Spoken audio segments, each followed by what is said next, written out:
Also, get this.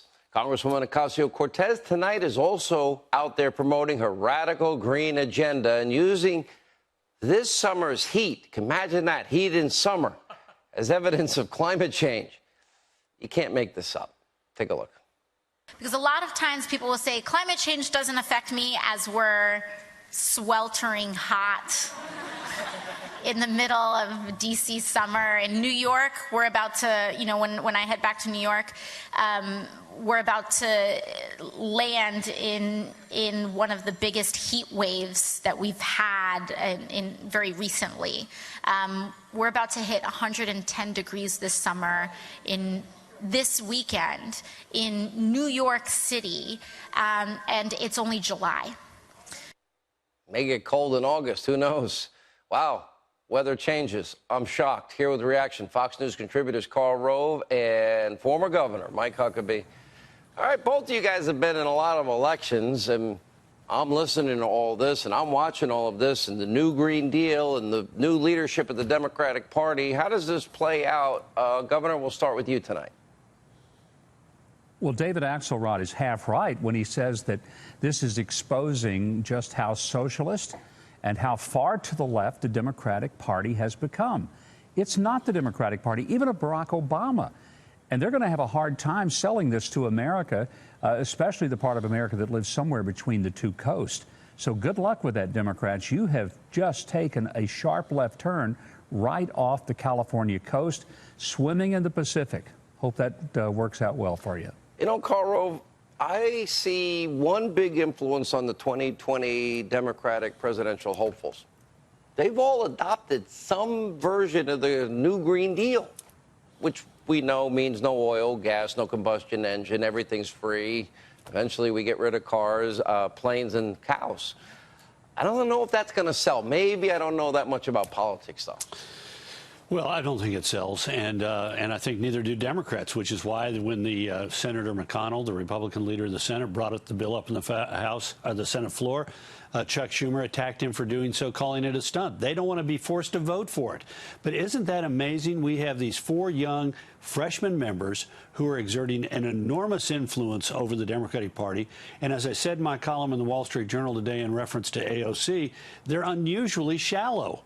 I mean, that Green New Deal draft that she produced, which talked about cow flatulence and unspecified actions that were going to curb people's ability to go get on an airplane and travel on their vacation, and all kinds of sort of left-wing nostrums that would turn us into a new Venezuela. Not too many Democrats stood up and said, you know what, that's really nutty. Democrats stood up and said, well, I think it goes in the right direction. Same on immigration. It is this 4 that have taken very firm stances in favor of open borders.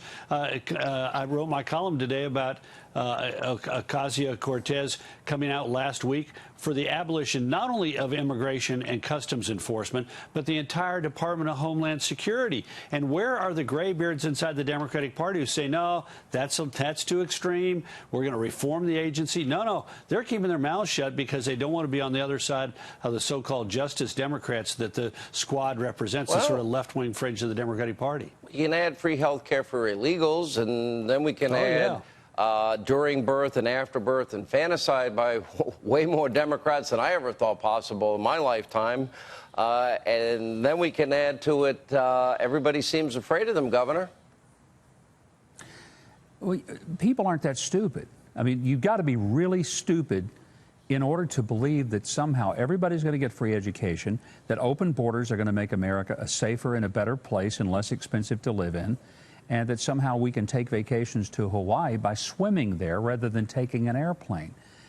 I mean, there's just a point at which they're stretching everybody's capability of suspending their belief to a point where they could buy into the Democratic platform. And then they've taken it to a new level, Sean. The anti-Semitism, the hate for Israel, the disgust for America.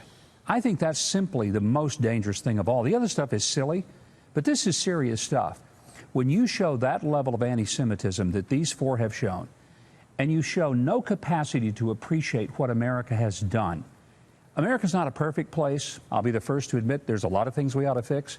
But by golly, I've grown up in this country, have come a long way from what I've seen when I was a kid to what I see now.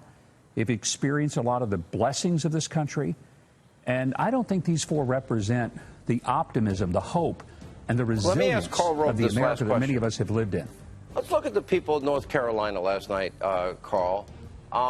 Were they reacting to virulent anti-Semitism and the idea that you laugh at the way Americans talk about al-Qaeda after 9/11, or,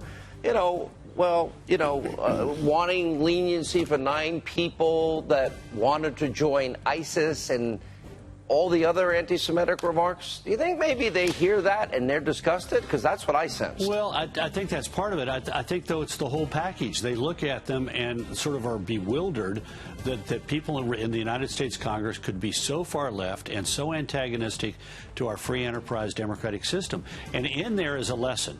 If not simply the president, but our Senate candidates and House candidates on the Republican side do 3 things. They pick out these issues that particularly the left wing of the Democratic Party is forcing on the entire party, and they say this is bad policy and explain why.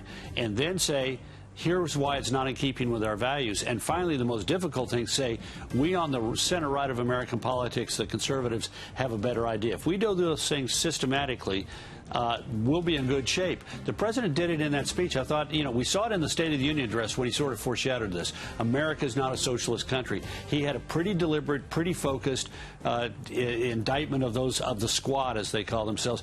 I think if the president continues to do that and focuses on the issue, less on the personality, more on the issue, and does those 3 things, here's why it's bad policy for America, here's why it's not in keeping with our values, and we've got a better idea for the future of the country, we'll be in a better place in 2020. They had a hell of a track record, the best employment situation since 1969, and for every demographic group, thank God.